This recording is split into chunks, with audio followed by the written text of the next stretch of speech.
నమస్తే శ్రీమాత్రే నమః శ్రీకృష్ణాయ నమః. వజ్ర టీవీ భక్తి ప్రేక్షకులకు స్వాగతం సుస్వాగతం. మనకి 2026లో తులారాశి వాళ్ళకి ఎలా ఉండబోతోంది? గతంలో కన్నా మంచిగా ఉంటుందా లేదా ఎట్లాంటి అంశాలలో విశేషంగా ఉండబోతోంది అనే అంశాలను, గ్రహస్థితులను, కలిసి వచ్చే వారాలు, కలిసి వచ్చే నెలలు, ఇలా ప్రతి ఒక్కటి చాలా సంపూర్ణంగా వివరంగా తెలుసుకునే ప్రయత్నం చేద్దాము. అయితే గ్రహస్థితులు చూసినట్టయితే కనుక గురువు 8వ స్థానంలో ఉండడం వల్ల కొన్ని మార్పులు రావడము, అప్రయత్నంగా రహస్య లాభాలు వచ్చేందుకు అవకాశం కనబడుతోంది. శని భగవానుడు 5వ స్థానంలో ఉండడం వల్ల పిల్లల మీద ప్రభావాన్ని చూపిస్తున్నాడు. ఆలోచనలో మార్పులు చేర్పులు జరుగుతాయి. రాహు 6వ స్థానంలో ఉండడం వల్ల శత్రువుల మీద జయం కలుగుతుంది. కోర్టు కేసులు పరిష్కారానికి వస్తాయి. ఉద్యోగుల యొక్క బలం కూడా పెరిగేందుకు అవకాశం ఉంది. కేతు 12వ స్థానంలో ఉండడం వల్ల ఆధ్యాత్మిక ధోరణి, మోక్ష భావనలు, విదేశీ ప్రయోజనాలు కలగజేస్తున్నాడు.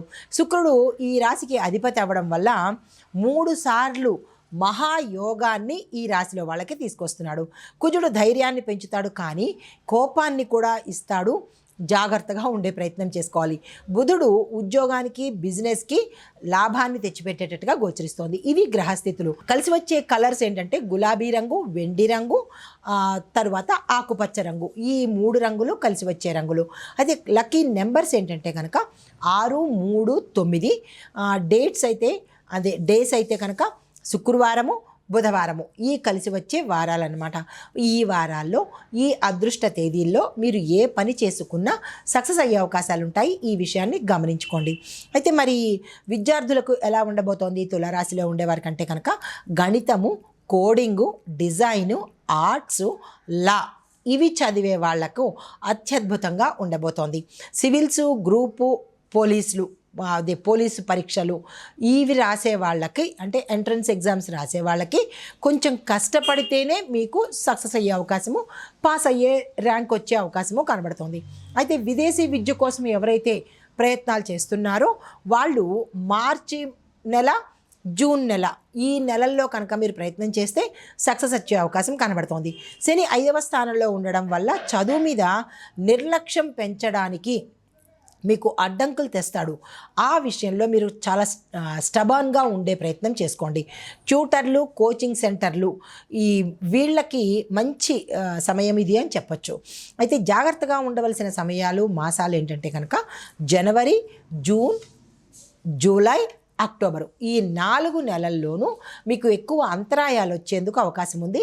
ఈ సమయంలో మీ వెనకాల పేరెంట్స్ ఉండి జాగ్రత్తలు తీసుకోవాలి.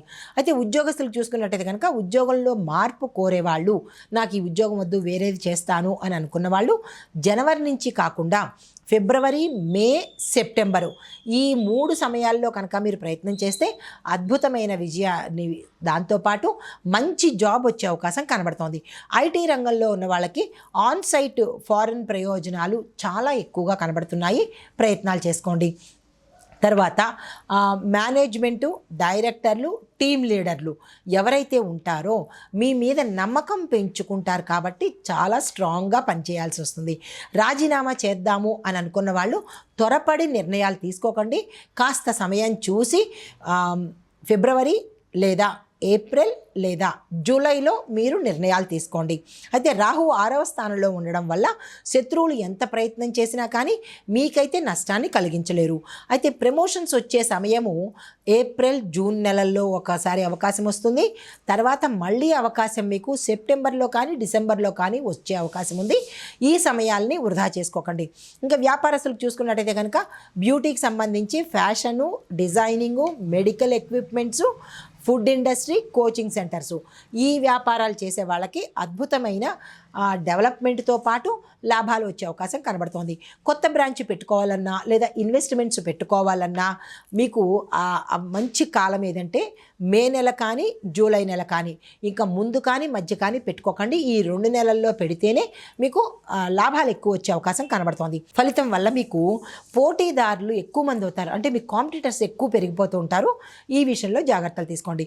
ఆన్లైన్ వ్యాపారాలు ఎవరైతే చేస్తున్నారో వాళ్ళకి విశేషమైన లాభాలు వచ్చే అవకాశం ఉంది. మార్కెటింగ్ రంగానికి ప్రత్యేకంగా స్పెషల్గా విజయాలు వచ్చే అవకాశం కనబడుతోంది. మార్కెటింగ్ జాబ్ చేసే వాళ్ళకి అద్భుతంగా ఉండబోతోంది. అయితే మీరు జాగ్రత్తగా ఉండవలసినది, పెట్టుబడులు పెట్టకూడని మాసాలు ఏవంటే కనుక ఆగస్టు, సెప్టెంబర్లో అస్సలు పెట్టుబడి జోలికి వెళ్ళకండి. ధనపరంగా ఇంకా వ్యవసాయ పరంగా చూసుకున్నట్టయితే కనుక పళ్ళ తోటలు, కూరగాయలు, పువ్వుల మొక్కలు ఇవి ఎవరైతే చేస్తూ ఉంటారో వారికి లాభాలు రావడము, దిగుబడి పెరగడము, మార్కెట్లో మీకు రేటు పెరిగే అవకాశం కనబడుతోంది. తర్వాత పాలు పరిశ్రమ ఇలాంటివి చేసే వాళ్ళకి కూడా లాభాలు వచ్చే అవకాశం కనబడుతోంది. రుణాలు కోసం ప్రయత్నం చేసే వాళ్ళు రుణాలు ప్రయత్నం చేసినా సక్సెస్ అయ్యే అవకాశం ఉంది. అయితే మీరు జాగ్రత్తగా ఉండవలసిన సమయాలు జూలై నెల, అక్టోబర్ నెల కొంత నష్టం వచ్చే అవకాశం కనబడుతోంది. పురుగుల వల్ల కావచ్చు, క్రిమికీటకాదుల వల్ల కావచ్చు, భూమికి సంబంధించిన ఎలుకల వల్ల కానీ, లేదా భూమికి సంబంధించిన ఇబ్బందుల వల్ల కానీ, వరదల వల్ల కానీ పంటలు నష్టపోయే అవకాశాలు కనబడుతోంది. రైతులు జాగ్రత్తలు తీసుకోండి. ఇంకా రాజకీయ పరంగా చూసినట్టయితే కనుక పదవులకు ఇది మంచి కాలము. ఇన్నాళ్ళు మీరు పడ్డ శ్రమ ఇప్పుడు సక్సెస్ అయ్యే అవకాశం కనబడుతోంది. పార్టీ నాయకత్వము మీ వైపు చూస్తూ ఉంటుంది. అంటే మీకు అవకాశం ఇద్దాము అని వేచి చూస్తుంది అనమాట. అయితే ప్రజల్లో మీ ఇమేజ్ పెరగడంతో పాటు కీలకమైన పదవి మీకు వచ్చేటట్టుగా గోచరిస్తోంది. కొంతమంది మీకు మద్దతుదారులు కూడా వచ్చే అవకాశం కనబడుతోంది. ప్రజల్లోనూ ఎన్నికల్లోనూ మీకు ఎన్నికల్లో గెలుపు, ప్రజల్లో కూడా వారి యొక్క మనసును గెలుచుకునే అవకాశం కనబడుతుంది. ప్రజాదరణ కూడా ఎక్కువగా ఉంది. అయితే మీరు జాగ్రత్తగా ఉండవలసింది ఏంటంటే కనుక చాలామంది మిమ్మల్ని తగ్గించాలని చూస్తారు. ఈ విషయంలో మీరు ఎటువంటి ఆలోచన పెట్టుకోకుండా ముందుకు వెళ్ళే ప్రయత్నమే చేయండి తప్ప ఎటువంటి వెనక చూపు వద్దు. అయితే రియల్ ఎస్టేట్ రంగం చూసినట్టయితే భూములు అమ్మడం కానీ, కొనుగోలు కానీ ఈ విషయాల్లో శుభ ఫలితాలు పొందుతారు. ఇంటి నిర్మాణానికి కానీ, పునర్నిర్మాణం అంటే మళ్ళా కొట్టి కట్టించుకోవడానికి కానీ ఆ పనులు ఏమైనా పెండింగ్లో ఉండిపోతే అవి ముందుకు వెళ్ళే అవకాశం కనబడుతోంది. రియల్ ఎస్టేట్ వ్యాపారం చేద్దామనుకున్న వాళ్ళకు కూడా సక్సెస్ ఉండే అవకాశం కనబడుతోంది. అయితే మీరు జాగ్రత్తలు ఎక్కడ తీసుకోవాలంటే కనుక చట్టపరమైన పేపర్లు అంటే గవర్నమెంట్ డాక్యుమెంట్స్ కానీ, లేదా డాక్యుమెంట్స్ కానీ ఇలాంటివి ఏవైనా రాసేటప్పుడు కానీ, లేదా అంటే సంతకాలు పెట్టేటప్పుడు కానీ జాగ్రత్తలు తీసుకోండి. డబల్ చెక్ చేసుకోండి. మరీ ముఖ్యంగా మే నెలలోనూ, జూలై నెలలోనూ మోసపోవడానికి అవకాశాలు ఎక్కువ ఉన్నాయి. ఈ విషయంలో జాగ్రత్తలు తీసుకోండి. ఇంకా ఆరోగ్యపరంగా చూసుకున్నట్టయితే కనుక మానసిక ఒత్తిడి ఎక్కువ వస్తుంది. హార్మోన్ సమస్యలు రావడము, తర్వాత జీర్ణ వ్యవస్థ బలహీనంగా ఉండేందుకు అవకాశాలు, కళ్ళకు సంబంధించిన సమస్యలు ఇవి వచ్చే అవకాశాలు ఉన్నాయి. జాగ్రత్తలు తీసుకోండి. అయితే మీరు మరీ బలహీనంగాను మంచం మీదకి వెళ్ళే సమయాలు ఏంటంటే జూలై నెల, అక్టోబర్ నెల ఆరోగ్యం బలహీనమయ్యి పూర్తిగా హీన పరిస్థితిలోకి వెళ్ళే అవకాశం కనబడుతోంది. ఈ విషయంలో జాగ్రత్తలు తీసుకోండి. అయితే మీకు రాహు 6వ స్థానంలో ఉండడం మూలంగా ఆపరేషన్స్ అవి జరగకుండా మందులతోనే క్యూర్ అయ్యే అవకాశాలు ఎక్కువ కనబడుతున్నాయి. ఇంకా కుటుంబపరంగా చూసుకున్నట్టయితే కనుక కుటుంబంలో శుభకార్యాలు, కొత్త కొనుగోళ్లు, పెళ్లి, వాహనము, ఇల్లు ఇలాంటివన్నీ శుభ సూచనలు గోచరిస్తున్నాయి. పిల్లల చదువులో గతం కన్నా మెరుగ్గా ఉండే అవకాశం కనబడుతోంది. దాంపత్యంలో అన్యోన్యత గోచరిస్తోంది. వృద్ధుల ఆరోగ్యము మెరుగయ్యే అవకాశం కనబడుతోంది.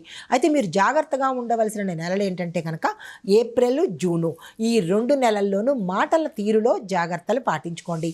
అయితే ప్రమాద సూచనలు వాహన ప్రమాదాలు కానీ, లేదా ఎత్తైన ప్రదేశాల నుంచి పడిపోవడం కానీ, జారిపడడం కానీ ఇలాంటివి జరగడంతో పాటు ఎలక్ట్రిక్ షాకులు కానీ, అగ్ని ప్రమాదాలు కానీ, నీటికి సంబంధించిన అంటే బీచ్ల దగ్గర, చెరువుల దగ్గర, కోనేళ్ల దగ్గర ఇలాంటి వాటి దగ్గర ప్రమాదాలు జారిపడేటట్టుగా గోచరిస్తున్నాయి.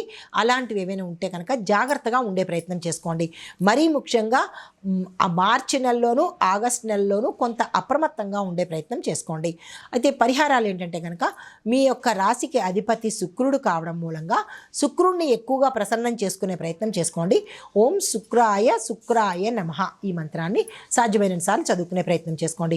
రాహు 6వ స్థానంలో ఇంకా బలంగా ఉండడం కోసము ఓం రామ్ రాహవే నమః అనే మంత్రాన్ని చదువుకుని నల్ల శనగలను ప్రతి మంగళవారము దానంగా ఇచ్చుకున్నట్టయితే మరిన్ని మంచి విశేషమైన ఫలితాలు పొందుతారు. చిన్న చిన్న సమస్యలను దాటేందుకు అవకాశం ఉంది. ఇది ఈ రాశిలో వారికి 2026లో చెప్పదగినటువంటి గోచార రీత్యా, పంచాంగ రీత్యా ఫలితాలు, సూచనలు. నమస్తే.